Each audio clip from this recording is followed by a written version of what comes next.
berat adalah Kompol K, seorang danyon Resimen 4 Korprimo Polri yang duduk di sebelah pengendara kendaraan taktis. Sementara satu orang lagi yakni Bribka R yang merupakan Basat Primo Polda Metro Jaya merupakan pengendara rantis.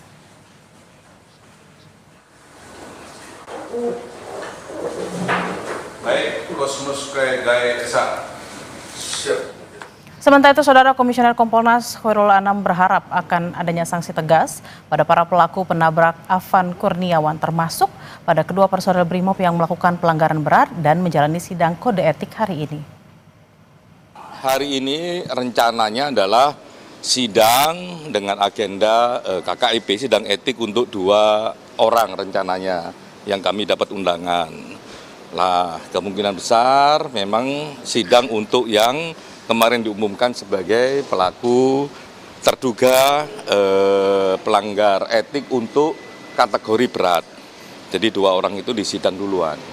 Nah, semoga harapannya memang seperti harapan gelar kemarin dan harapan keluarga adanya hukuman yang tegas. Kompolnas sendiri yang memang mendorong adanya PTDH. 2 dari 7 anggota Brimob yang menabrak pengemudi ojek online Afan Kurniawan dinyatakan telah melakukan pelanggaran berat, Saudara. Kepala Biro Pertanggungjawaban Profesi Kepolisian Divpropam Polri, Brigjen Agus Wijayanto menyatakan Kompol K dan Bribka R yang merupakan sopir kendaraan taktis saat penabrakan terjadi terancam hukuman pemberhentian tidak dengan hormat. Sementara 5 personel lainnya disebut melakukan pelanggaran dalam kategori sedang. Polisi kemudian melakukan gelar perkara karena ditemukan adanya unsur pidana. Sebelumnya, Saudara, pengendara ojek online Afan Kurniawan tewas karena ditabrak kendaraan rantis Brimob pada 28 Agustus lalu di tengah aksi unjuk rasa protes tunjangan fantastis DPR RI.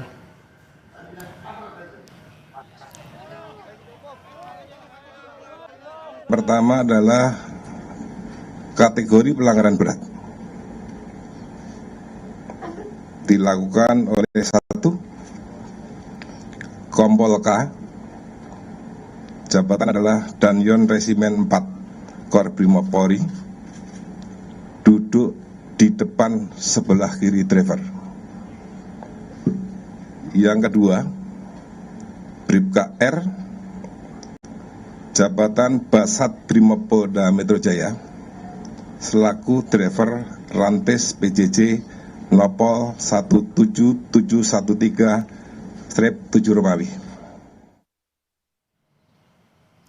Untuk membahas sidang etik kasus Brimob penabrak pengemudi ojol Afan Kurniawan, siang hari ini melalui sambungan virtual ada Komisioner Kompolnas Gufron Mabruri. Selamat siang Pak Gufron, ada Bella di studio. Selamat siang Mbak Bella. Ya Pak Gufron, apa saja tahapan utama dalam sidang Komisi Kode Etik dan Profesi Polri di siang hari ini untuk kasus ini dan bagaimana Kompolnas memantau agar prosesnya berjalan transparan dan sesuai dengan prosedur?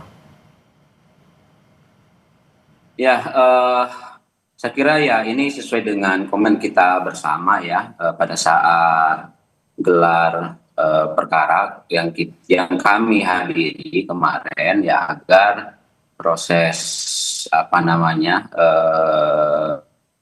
etik ini dijalankan secara transparan. Maka dari itu Kompolnas sendiri ya kami sejak dari awal ya kami turun melakukan pengawasan sampai hari ini kami juga menghadiri ya diundang untuk menghadiri sidang etik yang berlangsung hari ini. Ya harapannya sesuai dengan komitmen kita bersama, proses yang berlangsung hari ini benar-benar transparan ya, akuntabel sehingga apa yang diharapkan oleh keluarga korban, masyarakat ya ada penegakan hukum yang tegas ya terkait dengan peristiwa yang terjadi beberapa hari lalu ya terhadap para terduga. Saya kira itu secara umum ya. Nanti kita akan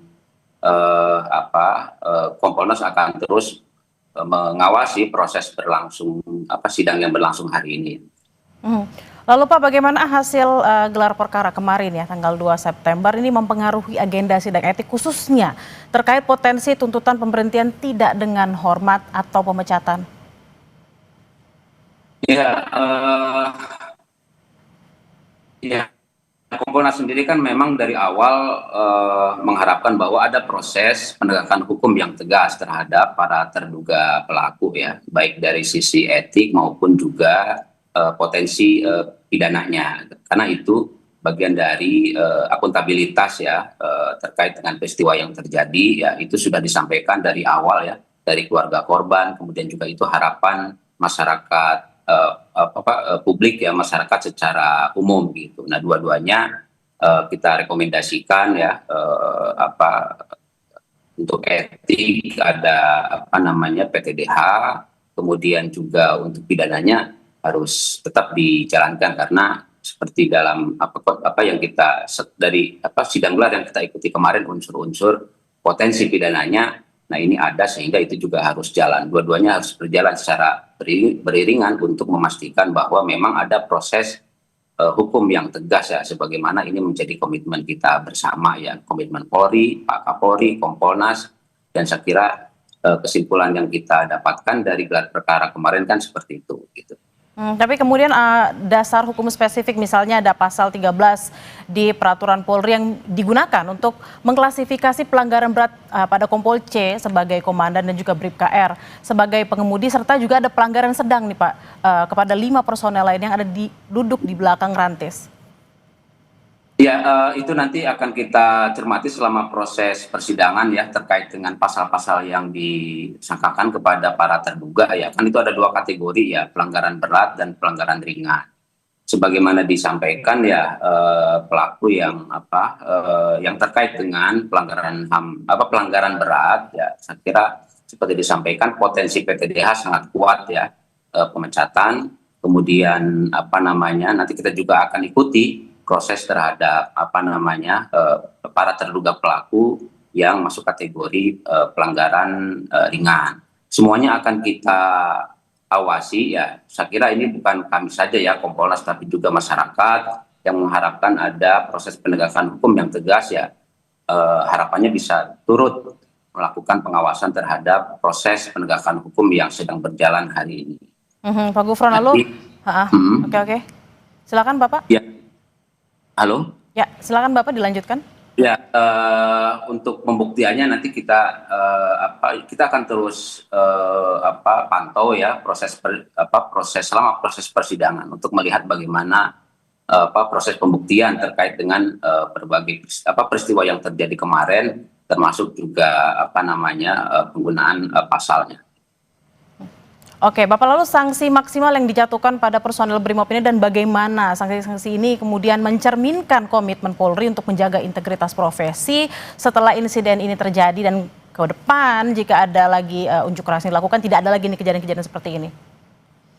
Ya, saya kira dari awal sudah jelas ya bahwa ada komitmen untuk melakukan penegakan hukum yang tegas terhadap para terduga pelaku ya. Dan prosesnya itu kan sudah berjalan ya, terhadap yang diduga melakukan pelanggaran berat, potensinya PTDH, pemecatan, kemudian juga untuk yang terduga pelaku pelanggaran ringan, saya kira itu juga sudah disampaikan potensi sanksi yang akan dijatuhkan.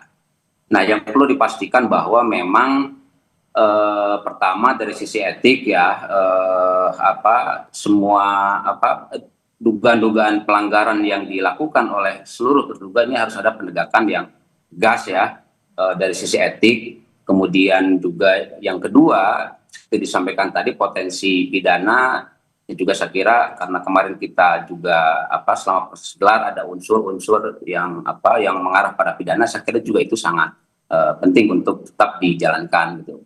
Nah, proses tadi ya sedang berjalan saya kira ya, untuk etiknya hari ini sudah memasuki proses persidangan ya. Nanti kita akan terus pantau bagaimana jalannya persidangan yang berlangsung hari ini, termasuk juga nanti kita akan mengawal bagaimana proses penanganan dari sisi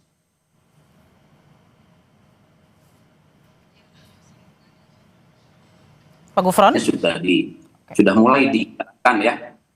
Halo? Ya, silakan Bapak. Sudah mulai proses untuk yang mengarah kepada aspek pidananya gitu. Kan kemarin juga ada dari Barreskrim yang hadir ya.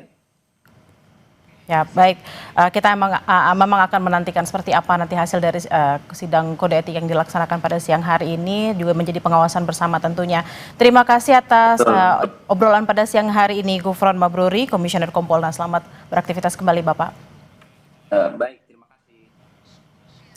Dan saudara, untuk informasi terbaru dari sidang etik personel Brimob yang terlibat kasus penabrakan pengemudi ojek online akan disampaikan jurnalis Kompas TV Abel Insani. Selamat siang Abel, sejauh ini apa saja informasi yang bisa Anda dapatkan dari pelaksanaan sidang etik dan bagaimana sidang para personel Brimob lain